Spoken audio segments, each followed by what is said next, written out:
Beberapa hari kemudian, mansion Rudeus pun dibuka untuk mengadakan pesta resepsi pernikahan. Tadinya Rudeus ingin mengundang Jinas dan soldat, namun mereka menolak karena berhalangan hadir.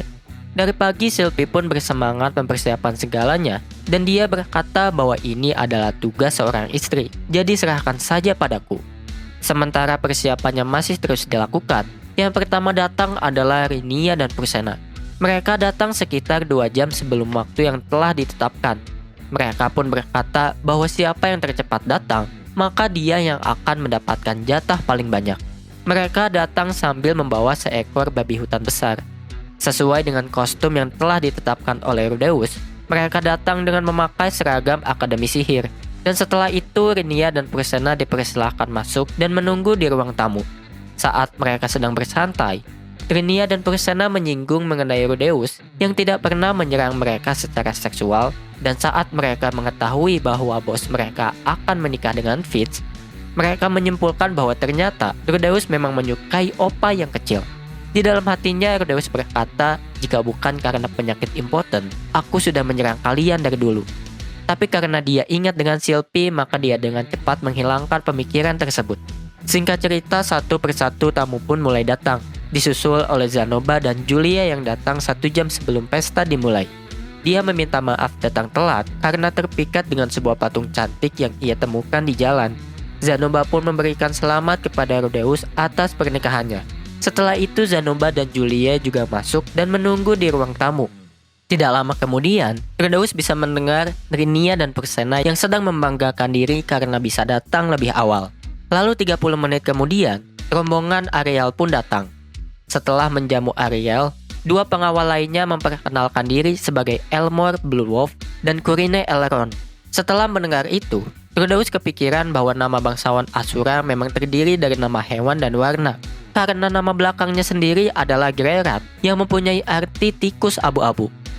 Ariel pun memberikan kotak yang terbungkus kain mahal sebagai hadiah pernikahan.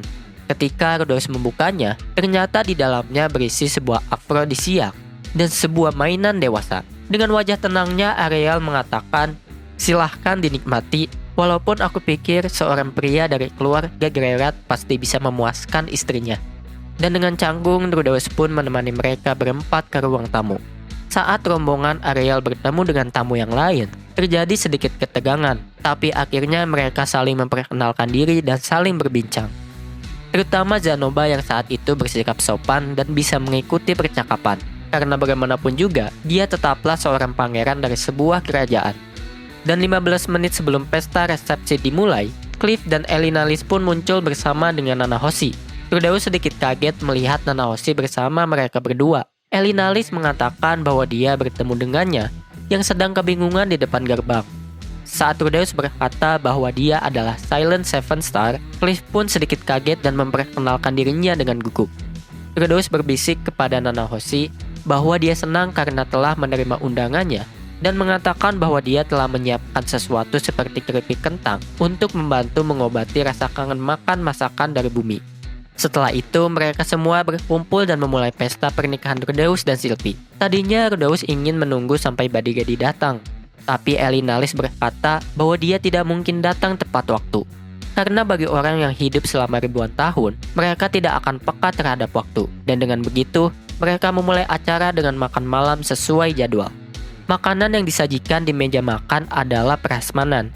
Untungnya, dengan ruangan yang luas itu, walaupun dengan meja makan yang besar, para tamu bisa mondar-mandir untuk mengambil makanan. Di samping Sylvie, Rudeus pun maju selangkah untuk mengucapkan pidatonya. Namun karena dia gugup saat semua orang melihatnya, wajah Rudeus pun menjadi memerah dan membuat Elinalis tertawa terkikik-kikik. Sylvie pun memegang tangannya dengan erat dan tersenyum malu kepada Rudeus. Lalu dengan nada suara yang sopan, Rudeus memulai pidatonya dengan ucapan terima kasih. Tapi baru aja kata pembuka, Badigadi yang telat datang dengan mendobrak pintu belakang sambil tertawa dengan keras seperti seorang raja iblis. Saat Rudeus melanjutkan pidatonya, Badigadi mengatakan, berhentilah berbicara dengan bahasa yang formal dan langsung ke intinya. Akhirnya Rudeus menyingkat pidatonya dengan hanya mengatakan, baiklah, Sylvie dan aku akan berusaha sebaik mungkin menjalani kehidupan pernikahan kami. Jika terjadi sesuatu, kami mohon pinjamkan kekuatan kalian. Setelah itu, pesta pun dimulai. Pursena langsung mengambil setumpuk daging. Brinia berdiri di dekat perapian sambil memakan ayam goreng. Nanahoshi yang memojok sambil memakan keripik kentang. Dan entah mengapa Julie pun memakan keripik kentang sambil duduk di sampingnya. Dan karena itu Badigadi pun menghampiri mereka sambil membawa sebotol alkohol. Ariel dan juga ketiga pengawalnya mendatangi Rudeus dan juga Sylvie untuk mengucapkan selamat. Dan setelah rombongan Ariel sedikit menjauh, Zanoba dan yang lainnya datang juga untuk mengucapkan selamat. Zanoba sempat meminta maaf karena salah mengira bahwa Fitz adalah seorang lelaki. Dan saat gilirannya Nanahoshi, Sylvie tiba-tiba mengajukan sebuah pertanyaan mengenai perkataan Nanahoshi yang pernah mengatakan bahwa dia berasal dari tempat yang sama dengan Rudeus. Namun karena Rudeus dan Nanahoshi sepakat untuk menyembunyikan bahwa mereka berasal dari dunia lain, Nanahoshi hanya mengatakan bahwa dia hanya salah sangka dan kebetulan saja Rudeus bisa berbicara bahasa yang sama dengannya. Dan yang terakhir adalah Cliff dan Elinalis. Karena Cliff adalah penganut agama Milis, dia mengeluarkan sebuah salib dan mengucapkan sesuatu seperti doa di hadapan Rudeus dan Sylvie. Elinalis pun juga mengucapkan selamat kepada mereka. Namun ketika Elinalis berhadapan dengan Sylvie, dia mulai mengeluarkan air matanya dan mulai memalingkan pandangannya dari Sylvie. Rudeus pun kaget ketika melihatnya, tapi anehnya, Sylvie terlihat tidak begitu terkejut. Akhirnya Sylvie bertanya, "Sudah lama aku menanti kesempatan untuk menanyakan ini. Apakah mungkin Elinalisan adalah nenekku?" Elinalis dan bahkan Rudeus pun terkejut mendengar hal itu. Lalu Sylvie berkata, "Ayahku pernah mengatakan bahwa nenekku adalah rekannya ayah Rudy." Elinalis sempat membantah dengan keras bahwa itu tidak benar. Namun karena tidak bisa membendung perasaannya, akhirnya tangis Elinalis pun pecah. Rudeus pun akhirnya memanggil Cliff yang masih tertegun dan menyarankan agar Cliff membawa Elinalis ke lantai 2 untuk beristirahat. Elinalis berkata kepada Rudeus, "Aku memang bukan wanita baik-baik, tapi percayalah Raoul tidak seperti diriku. Tentu saja, Sylvie juga anak baik-baik." Rudeus menenangkan kekhawatiran Elinalis dan berkata, "Aku tidak akan berpisah dengan Sylvie hanya karena Elinalisan." Rudeus pun menambahkan sambil bercanda, "Bukankah seharusnya kau lebih khawatir? Karena dengan pernikahan ini berarti kau resmi berkerabat dengan Paul, kan?" Tapi dengan begitu Elinalis pun tertawa dan terlihat menjadi lebih lega. Sebelum Elinalis pergi ke lantai 2, Rudeus meminta agar nanti Elinalis bisa berbicara empat mata dengan Sylvie mengenai hal ini. Resepsi pun kembali berlangsung. Tidak ada acara lain seperti bertukar cincin dan berciuman. Semua tamu makan, minum, dan berbincang satu sama lain. Dan setelahnya acara pun berjalan dengan lancar sampai akhir. Yang pertama pamit adalah Rinia dan Pursena. Dengan mendoakan kebahagiaan Rudeus dan Sylvie, keduanya pergi meninggalkan tempat. Setelahnya, Nanahoshi pamit dan meminta izin kepada Rudeus agar nanti bisa meminjam kamar mandi mereka. Karena bagaimanapun juga, sangat jarang ada yang menyediakan bak mandi di dunia itu. Melihat Nanahoshi yang akan pergi sendiri, Ariel memerintahkan salah satu pengawalnya, yaitu Kurine, untuk mengawal Nanahoshi pulang. Hanya saja Nanahoshi dengan keras kepala menolak bantuan itu dan pulang sendirian. Di sisi lain, Badigadi sedang tertawa melihat Zanoba yang tumbang karena terlalu banyak minum. Dengan dibantu oleh Julie, Zanoba pun pamit pulang kepada Rudeus dan Sylvie serta Ariel. Disusul oleh Badigadi, Rudeus pun mengantarkan mereka sampai pintu masuk. Di saat Ariel dan rombongannya sedang bersiap-siap pulang, Rudeus dan Sylvie naik ke lantai 2 untuk melihat kondisi Elinalis. Saat mereka mengintip ke kamar tamu, ternyata Elinalis sedang berbaring di pangkuannya Cliff. Dengan malu-malu, Sylvie pun meminta agar dia bisa berbicara berdua dengan Elinalis.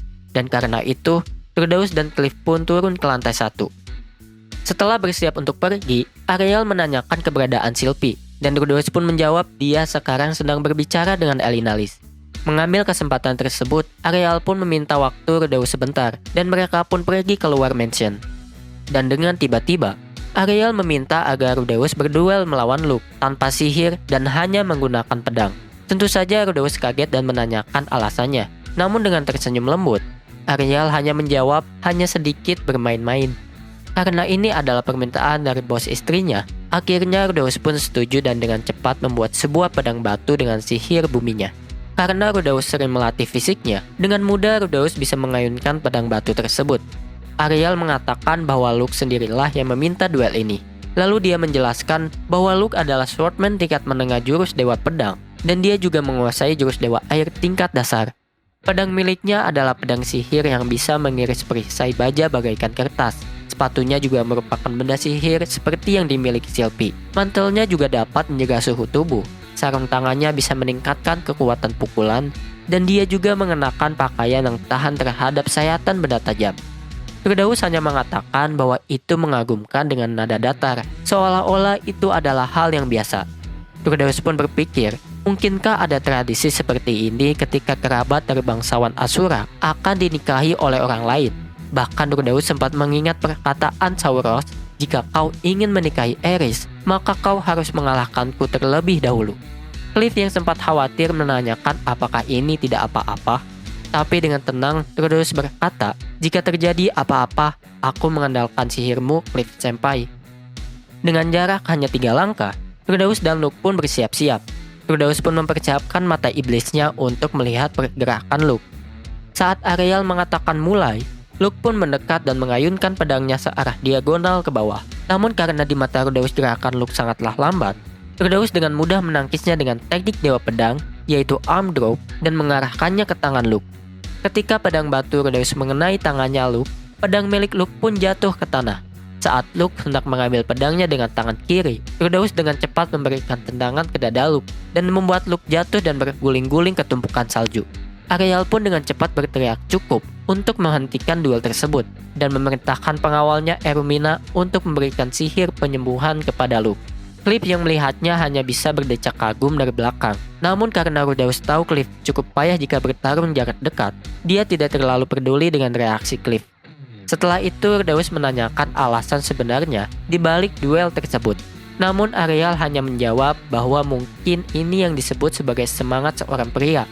Rudeus bertanya, apakah mungkin Luke Senpai menyukai Sylvie? Ariel membalasnya dengan, kami semua menyukai Sylvie, tapi hanya sebatas rekan kerja dan teman. Karena sudah banyak melalui hal sulit bersama, muncullah perasaan tidak ingin kehilangan di antara kami. Ariel menjelaskan bahwa pada akhirnya dia akan pergi ke Asura, dan Sylvie itu adalah temannya, bukan pengawalnya. Jadi dia meminta agar Rudeus bisa menghentikan Sylvie jika suatu saat Sylvie ingin ikut dengannya. Setelah menyerahkan Sylvie pada Rudeus, Ariel dan pengawalnya pun pamit. Saat Rudeus dan Cliff masuk ke dalam rumah, saat itu pun Sylvie dan Elinalis turun dari tangga. Ketika Sylvie menanyakan keberadaan Ariel, Rudeus menjawab bahwa mereka sudah pergi. Saat Rudeus kebingungan untuk menjelaskan duelnya dengan Luke, Cliff dengan heboh menceritakan pertarungan tersebut sebelum Rudeus bisa membuka mulutnya. Setelah mendengar itu, Sylvie menyipitkan matanya dan bertanya kepada Rudeus, apakah kau bertengkar dengan Luke? Rudeus pun membantahnya dan menjelaskan alasan sebenarnya. Setelah itu dia pun bertanya mengenai pembicaraan Sylvie dengan Elinalis. Sylvie pun mengangguk dan menjelaskannya dengan gembira. Setelah Sylvie selesai menjelaskan, semuanya pun menjadi jelas. Ternyata memang benar bahwa Elinalis merupakan neneknya Sylvie. Dengan kata lain, dia adalah ibunya Raoul. Bagaimanapun juga dengan sifat Elinalis yang sering bermain dengan laki-laki, dia terus membuat ras setengah elf dimanapun dia berada. Tapi entah mengapa, Elinalis bisa mengatasi semua masalah yang terkait dengan laki-laki dan menjadi petualang yang bebas. Namun aibnya tidak bisa tersimpan selamanya dan rumor pun mulai menyebar. Dan hal itulah yang membuat Elinalis dibenci oleh sesama elf. Ketika anak-anak Elinalis menyadari bahwa ibunya adalah wanita yang kotor, maka tentu saja mereka akan menjauhinya. Mereka akan dibuli dan diusir dari desa. Anak-anak dan cucu-cucu Elinalis akan menanggung malu atas perilakunya. Oleh karena itu, Elinalis tidak akan mengungkapkan identitasnya kepada anaknya. Namun karena dia masih mempunyai tanggung jawab, maka Elinalis akan mengasuh anaknya hingga mereka bisa mengurus diri mereka sendiri. Kemudian dia pun akan memutus hubungan keluarga dengan mereka. Nampaknya Elinalis bisa mengenali Sylvie sebagai cucunya hanya dengan melihatnya sekilas. Walaupun sebisa mungkin dia akan menghindari kontak dengan Sylvie sebelumnya. Namun Elinalis luluh dan tidak dapat menahan emosinya ketika dia melihat Sylvie menikah. Melihat keturunannya mempunyai masa depan yang lebih cerah darinya, membuat dia tidak bisa membendung air matanya. Namun karena Sylvie sudah mengetahuinya dan menerima Elinalis apa adanya, maka Elinalis pun tidak perlu lagi menyembunyikan apapun. Cliff pun memberitahu Rudeus bahwa dengan ini dia semakin ingin membantu Elinalis untuk menghilangkan kutukannya dan meminta agar Rudeus bisa membantunya. Rudeus pun kaget, dan tadinya dia berpikir bahwa mungkin setelah mendengar masa lalu Elinalys yang seperti seorang pelacur, Cliff akan merasa kecewa dan memutus hubungan dengan Elinalys. Namun semua itu hanya pemikiran negatif Rudeus dan membuatnya merasa berdosa kepada Cliff. Cliff pun berkata, "Kau harus tahu bahwa aku adalah penganut setia agama Milis. Apapun keadaan pasanganku, aku wajib menerimanya, dan aku juga yang akan bertanggung jawab untuk membuatnya bahagia." Setelah mendengar hal itu, rasa hormat Rudeus kepada Cliff pun semakin bertambah dan dia berjanji akan membantu dan melakukan apapun demi sempainya itu. Setelah itu akhirnya Elinalys dan Cliff pun pamit. Setelah membersihkan ruangan, Rudeus dan Sylvie duduk di sofa ruang tamu. Sambil menyandarkan kepalanya di bahu Rudeus, Sylvie bersyukur bahwa semuanya berjalan dengan lancar. Rudeus hanya bisa tersenyum ketika melihat Sylvie. Lalu dia pun memendamkan wajahnya di rambut Sylvie dan mulai mengendus aroma rambutnya. Sylvie yang merasa geli tidak mencoba untuk menghentikan Rudeus. Lalu Sylvie mengatakan bahwa dia ingin memanjangkan rambutnya. Walaupun Ariel meminta agar Sylvie berpenampilan lebih feminim, tapi Sylvie memutuskan untuk tetap memakai celana di sekolah. Saat Rudeus bertanya apakah Sylvie tidak ingin memakai seragam cewek, Sylvie menjawab itu tidak akan cocok dengannya. Rudeus pun membayangkan Sylvie dengan rambut panjang dan mengatakan, "Aku juga ingin melihat Sylvie dengan rambut panjang. Pasti kau akan terlihat manis, karena sekarang saja kau sudah terlihat begitu manis." Sylvie dengan malu-malu berterima kasih dan berkata, "Kalau begitu aku akan memanjangkannya. Agar selalu disayang Trudy, aku akan berusaha sebaik mungkin untuk menjaga penampilanku." Setelah itu, Rudeus pun mengajak Sylvie untuk mandi dan melepaskan rasa lelah mereka, lalu menghabiskan waktu malam bersama. Dan dengan demikian, Rudeus dan Sylvie pun telah resmi menikah. Mungkin sekian cerita Mushoku Tensei di video kali ini. Sekali lagi, selamat atas pernikahan pertamamu, Rudeus. Terima kasih bagi para pendengar dan penonton dimanapun kalian berada. Sampai jumpa di pernikahan Rudeus selanjutnya. Bye-bye.